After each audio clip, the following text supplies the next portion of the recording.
Eric Crump. I'm with the Homewood-Flossmoor Chronicle. Welcome to Meet the Candidates. It's our effort to introduce people to the candidates they'll see on the ballot on April 1st. Today we're talking with Aredell A.J. Roundtree, who's running for the Homewood-Flossmoor District 233 Board of Education. Aredell, welcome. Thank you. Thank you for joining us. Absolutely. I wonder if we could start with just your take on your decision to run for the board. What came into that? Was there any precipitating event or issue? No, I wouldn't say. Oh, sorry. I wouldn't say that there was any precipitating event necessarily. It was just I've been big into volunteerism, especially for this community. So I'm a longtime Homewood resident. I've lived in Homewood for 20 years now. I'm an HF graduate. Like I said, I've been big into volunteerism. So I've served on the Community Relations Commission for Homewood, which did the local events in Homewood. So think Chocolate Fest or Fall Fest, those events in downtown Homewood. I did take a step back for about a couple of years just to get my kids out of toddlerhood, but I just wanted to get back out there and do more. So I joined the Homewood Baseball and Softball League, where I am the president of the Rookie Baseball League. I'm actually a coach for 2 leagues in there, and from there, I have a passion for education. I have a master's degree in school business management, which is understanding the finances and the operations of school districts. I have my chief school business official endorsement, and along with my career in strategic marketing, and I very big into data. That's something that I love, just looking at numbers and being able to tell a story. And with that, combined with my volunteerism, plus my passion for education, I just naturally thought I would love to run for the HF school board. I'm an alum. I would love to give back any way that I can, and that's what kind of led me to running for the school board. Okay. You mentioned that your field is marketing, and that is about telling stories and with data and other information. Are there ideas that you have to bring to the board about how it could better tell its story to the community? I think just always, there's always a way to market the district.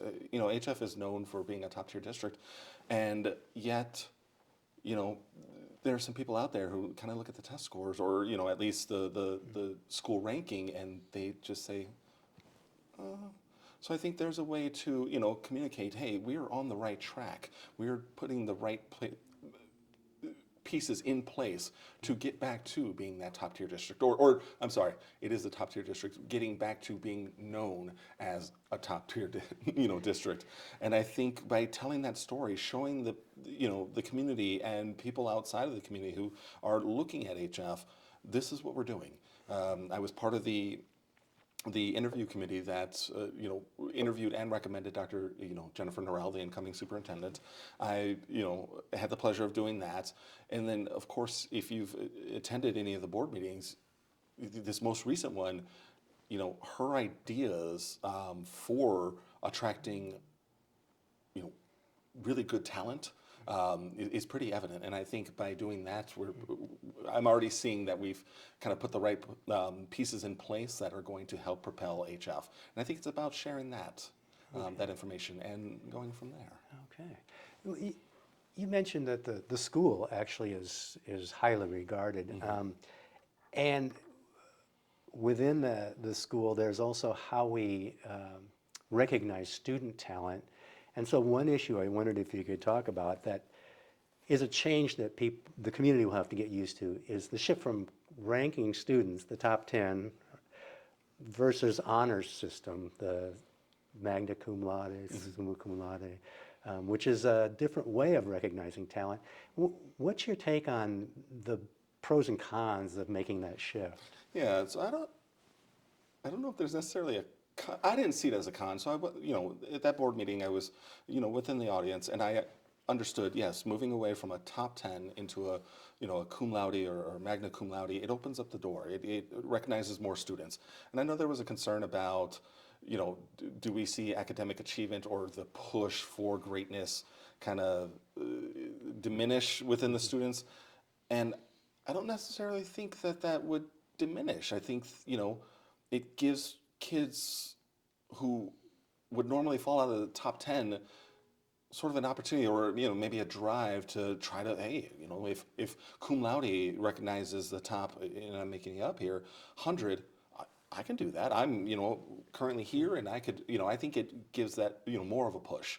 And it is, and I think another pro behind it, or moving from the top 10 into a cum laude, was the mention of some studies that were done around the stress that was put on students trying to be into the top 10. And I mean, mental health, COVID already, did numbers on mental health, and to, you layer on, the academic rank and standings, and I mean, the poor kids, to be honest with you. So I saw nothing but pros in moving away from the top 10 and into the cum laude. I think that, we need to prioritize students. I think, opening up the recognition is going to continue to see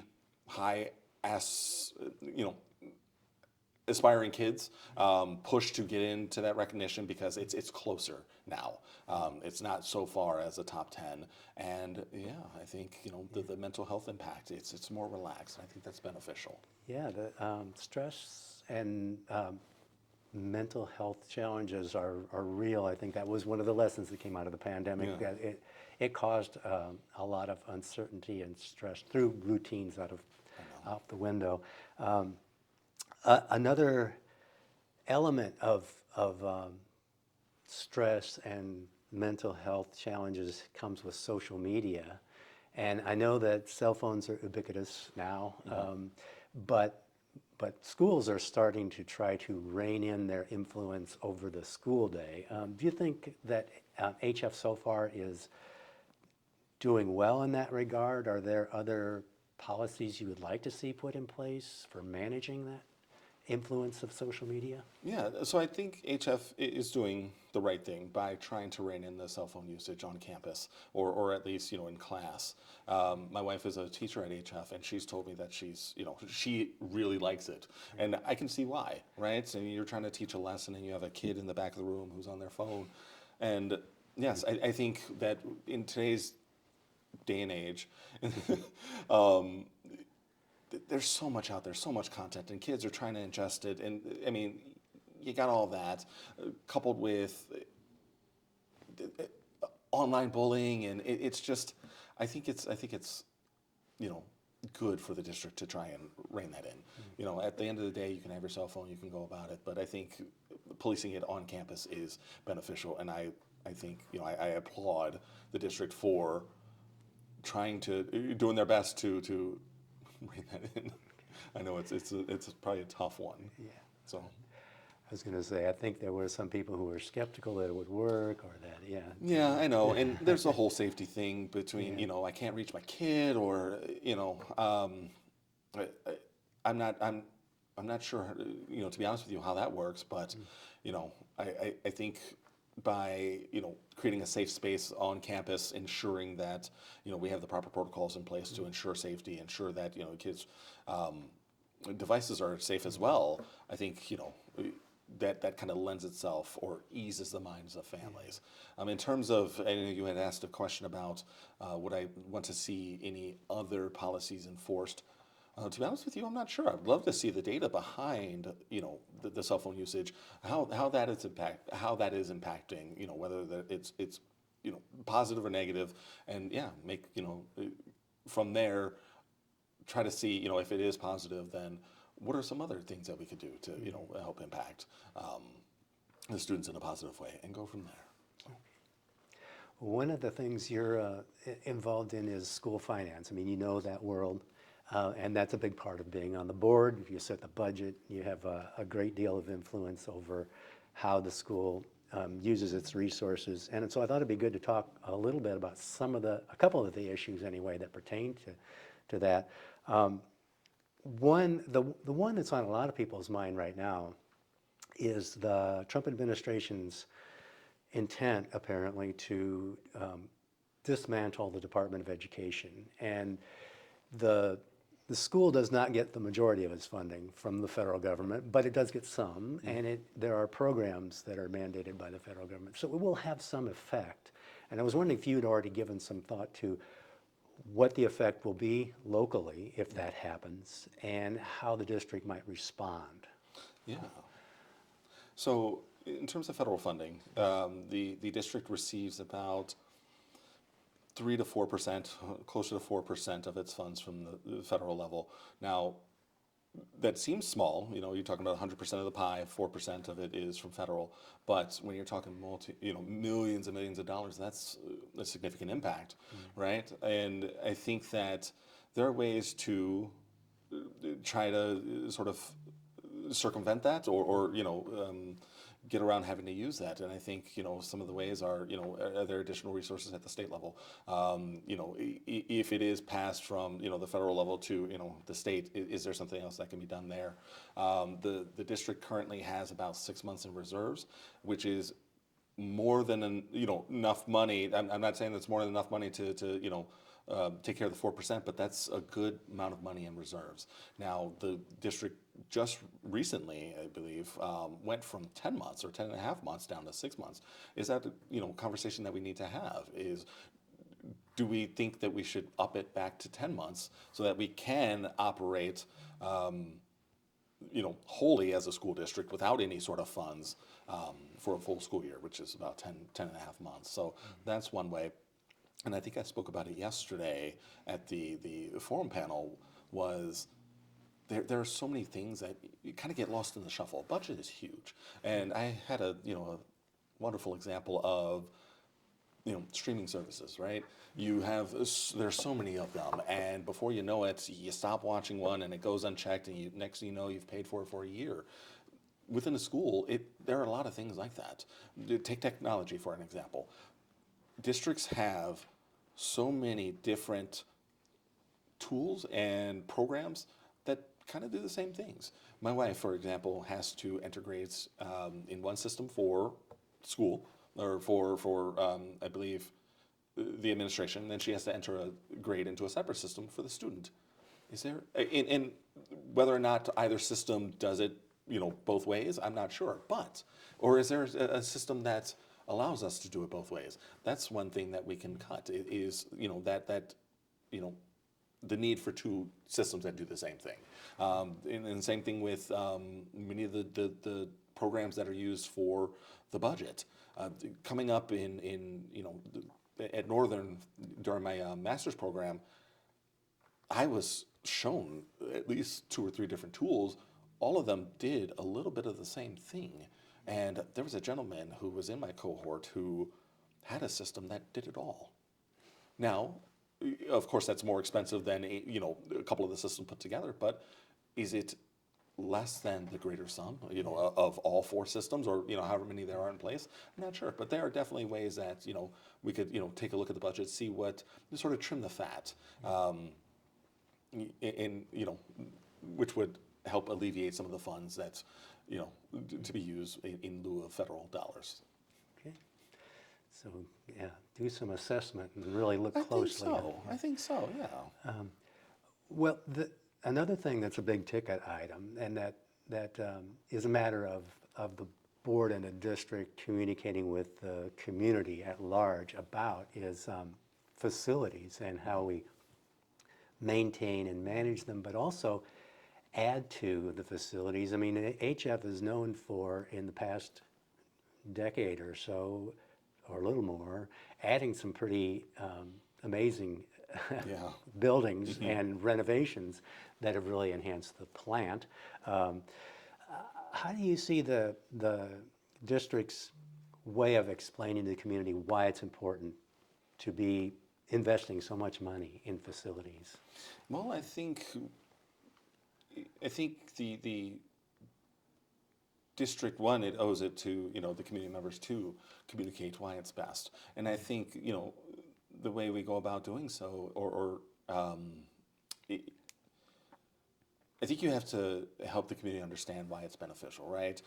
This is going to improve the students' abilities to learn better. Whether that's through better lighting, better open space, how the facility can be used. How I think another thing is how the facility could possibly give back to the community. I mean, is this new with the addition on North Building? I know the most recent one is the Science Center or the Science Wing, but look at the and I can't remember the name of it. I'm so sorry. Field house? The field house, yes, the field house.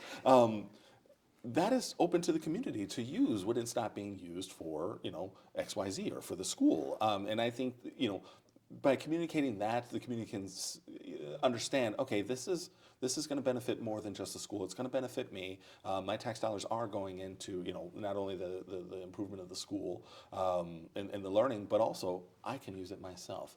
And I think by showcasing it that way, I think the community can definitely see. And like I said, just to circle back to the students, I mean, it's beneficial, right? The school is, the goal of the school is the student, right? And you want to ensure that the student is set up for success beyond high school. Each grade, for second grade, you want to set them up to be successful in third grade and so on and so forth. High school, what comes next is it's open. It's an open world. And I think by upgrading these facilities, we are creating spaces for students to be able to see different aspects of sort of their future. The science wing, being able to have access to state-of-the-art technology that's going to help them learn their lessons, or the culinary wing being updated. That can, students who never envisioned culinary arts can, see that by taking those classes or have access to those facilities and not being waitlisted. They can then, be able to envision themselves in the future. Okay, this is something that I like. I would like to pursue this after high school. And I think being able to paint that picture of the goal of this facility is to do this, I think is really going to resonate with the community. Great. Yeah, make the possibilities seem more real to kids. Yeah. One thing that people who may question the facility investments are always concerned about is their property tax bill, which helps pay for those things. The problem that the school districts generally are facing right now is that the property tax bills have gone up a lot. But schools depend on property taxes in order to create the environment to give the best educational opportunities to students. How do you think the district or the board can help the community understand and wrestle with the difficulty of paying those property tax bills and still provide a great education for students? Yeah, so I think it's about kind of painting a holistic picture, right?